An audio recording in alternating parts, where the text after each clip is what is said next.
What if I told you that in just a few days, you could go from bubbling mud pools that look like another planet, to cycling through peaceful vineyards, to standing in front of one of the most powerful waterfalls you'll ever see? This isn't a dream. This is New Zealand's North Island.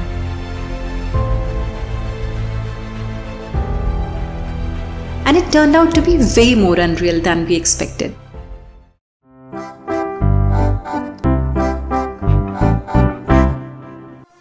तो हम पहुंच गए हैं Melbourne से Auckland, और यहाँ पहुंचते ही हमने अपनी रेंटल कार कलेक्ट की और निकल पड़े रोटोरुआ के लिए। No coffee, no stopping on the waterfront, just straight on to the highway. जो वैसे तो थोड़ा क्रेजी लग सकता है, पर जब आपके सामने इतना लंबा सफर हो तो रुककर टाइम वेस्ट क्यों करना? The drive from Auckland to Rotorua takes about 2.5 to 3 hours depending on traffic, and it's a pretty easy run once you're clear of the city.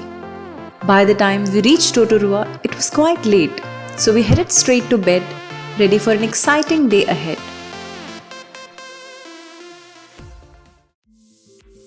Rotorua famous है अपने इंटेंस जियोथर्मल एक्टिविटी के लिए, तो इसीलिए अगली सुबह हम सीधे पहुंच गए वायो टापू थर्मल वंडरलैंड। और जैसे ही हम आगे बढ़ने लगे, हम पहुंच गए अपने स्कूल की केमिस्ट्री लैब में। नहीं समझे? पंजेंट सल्फ्यूरिक स्मेल, क्या इससे कुछ याद आया? हाँ, तो यहाँ पहुंचते ही हमारा वेलकम एक इंटेंस सल्फ्यूरिक स्मेल ने किया। It's a bit weird initially and it takes time to get accustomed to it, but the beautiful formations ahead make you forget all of it. Once inside, the park is laid out as a series of walking trails, and I'd highly recommend taking your time with it. Every few minutes, the landscape completely changes. It's like walking through different versions of Earth. इस park में जगह जगह आपको ये craters दिख जाएंगे।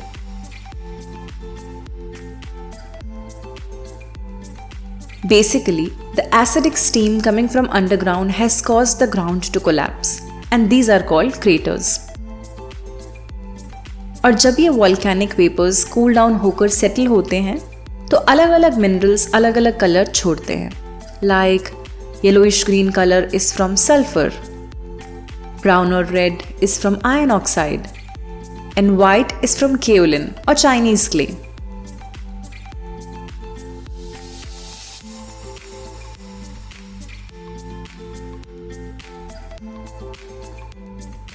Next is the bubbling mud pools, and these are oddly satisfying to watch. Thick mud popping and bursting like slow motion lava. It's chaotic, messy, and fascinating all at once.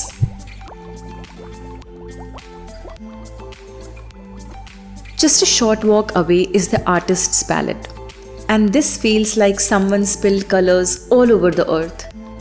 You'll see patches of green, yellow, orange, and white all blending into each other depending on how the light hits them.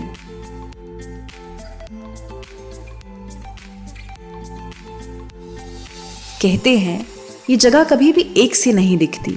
धूप, हवा, पानी इसे हमेशा अलग अलग रंगों से निखारते रहते हैं।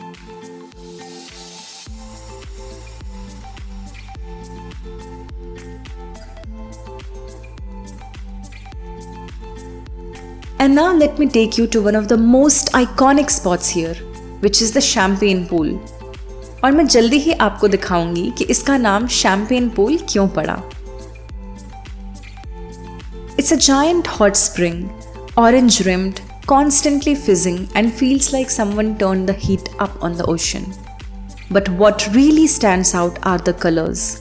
A deep, almost metallic blue center, surrounded by bright orange edges created by mineral deposits.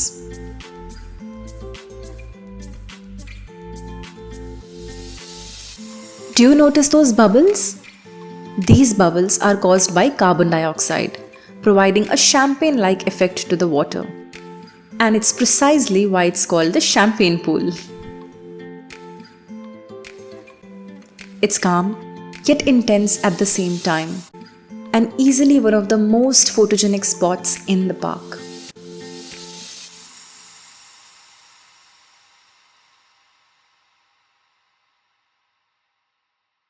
Then you turn a corner and there is this electric lemon lime green pool that looks like it was painted by someone who had had too much coffee. We came across another pool with an entirely different shade.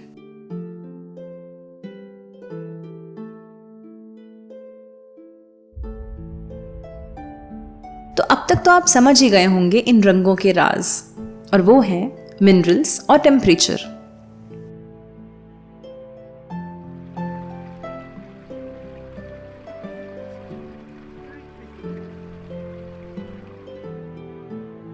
There is a paid entry to this park, which is roughly 45 to 50 New Zealand dollars.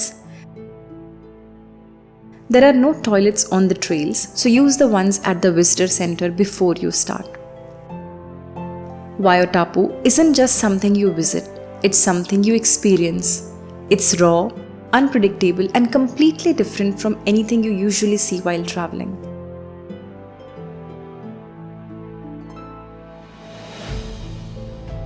Take your time, walk slowly, and just let it sink in, because this is nature at its most wild and creative.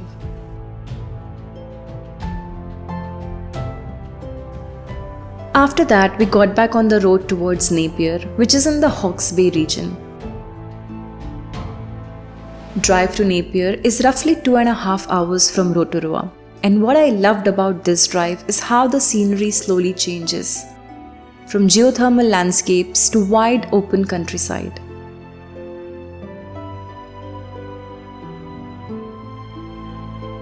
It's quieter, more laid back, the kind of drive where you roll the windows down, play some music, and just enjoy the journey.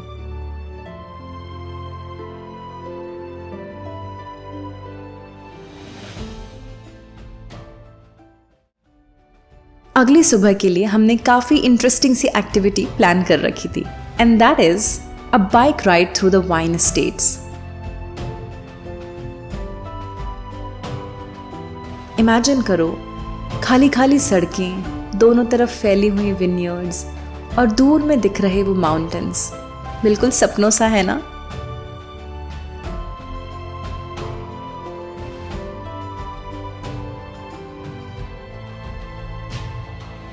Hawke's Bay is one of New Zealand's premier wine regions, particularly known for bold reds and crisp whites. And the genius thing is that the cycling trails run right through the vineyards. Flat terrain, off-road tracks, and you're stopping at cellar doors instead of cafes. We hired electric bikes from On Your Bike, and if you are planning this, here is a tip that saved us a lot of hassle. This bike store is located right next to one of the wineries on the trail itself. So we drove out, parked the car there, picked up the bikes, did the whole tour, and came back to the car at the end. No shuttles, no logistics, no how do we get back problem. Just park, ride, drink, repeat. There are other operators in Napier too, but most of them are based in the city, which means you either bike all the way out to the wine estates from town, or you book a transport shuttle with them to get you there. Both fine options, but really depends on your preference. और ऐसे ही घूमते घूमते हम पहुंच गए एक और cellar door.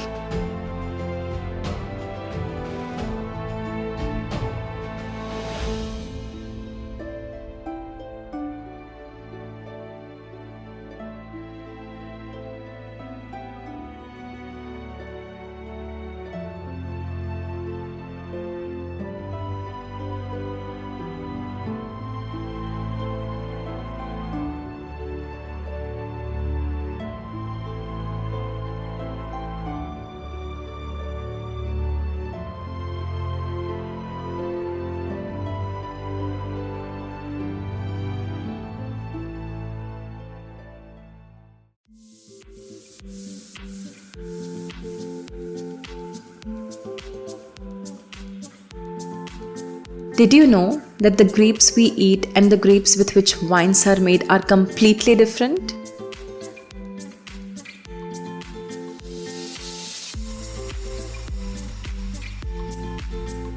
तो ऐसे ही हमने अपनी ज्ञान वृद्धि की और फिर से निकल पड़े आगे की ओर।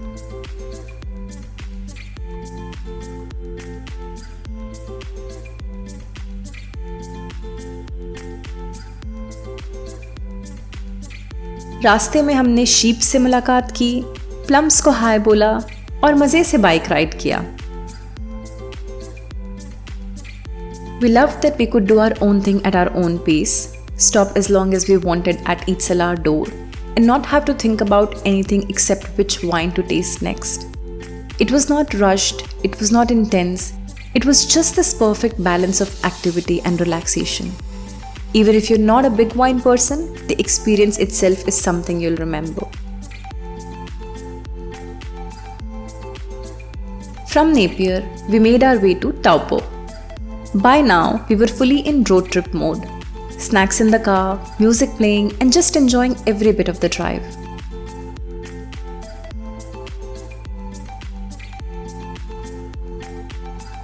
The next morning, we started with the Arashiashia Rapids, and this was such a cool experience.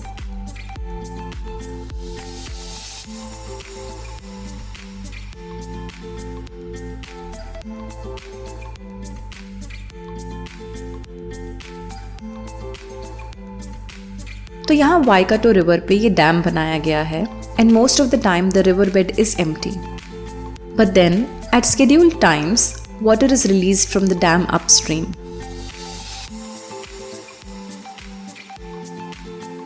और ये गॉर्ज जो अभी कुछ ही देर पहले कुछ ऐसा दिख रहा था, इसे हमने अपने आंखों के सामने ऐसे बनते हुए देखा, और वो भी सिर्फ कुछ ही मिनटों में। Watching this entire transformation happen in real time is honestly fascinating. It goes from peaceful to wild in no time. Now here is something really helpful to know before you go.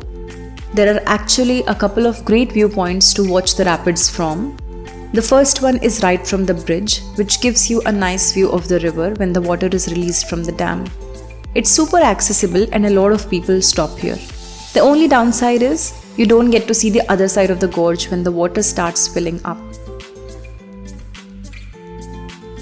So there is another spot, and this is where we went, a viewpoint down along the gorge, which is just about a 5 minutes walk from the parking area. And honestly, this one feels much more immersive. You're closer to the river, right inside the gorge, and when the water is released, you can really see both sides and feel the transformation happen right in front of you. And a fun side note to the movie buffs. The Arashiashia Rapids appeared in the movie The Hobbit, specifically the barrel escape scene.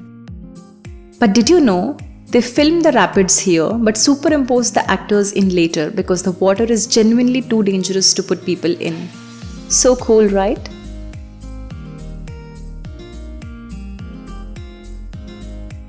If you are visiting, I'd highly recommend taking that short walk to the gorge viewpoint. It's just a few minutes extra, but the experience feels so much more up close and real. Also, please check the times when the water is released, else you'll end up wasting a lot of your time in just waiting for the dam gates to open. Pun intended.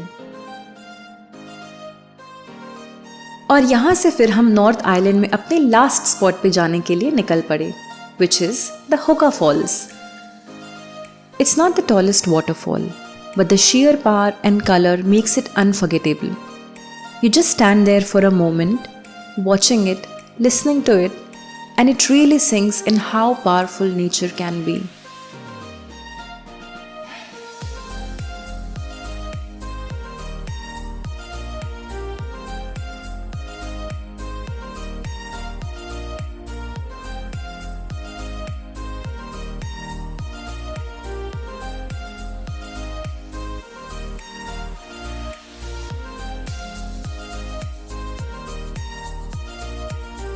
और यहाँ कुछ छोटे बड़े boats अपनी strength को इस waterfall के against test कर रहे हैं। क्या लगता है कौन जीता होगा?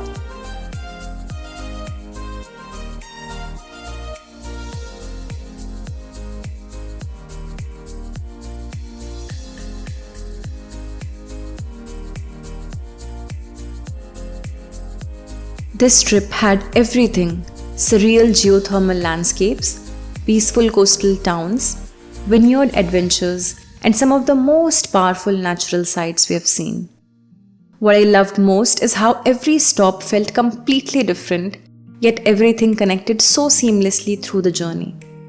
If you are planning a New Zealand road trip, this route is such a great mix of adventure and relaxation. From Taupo, we made our way back to Auckland, wrapping up this incredible North Island road trip.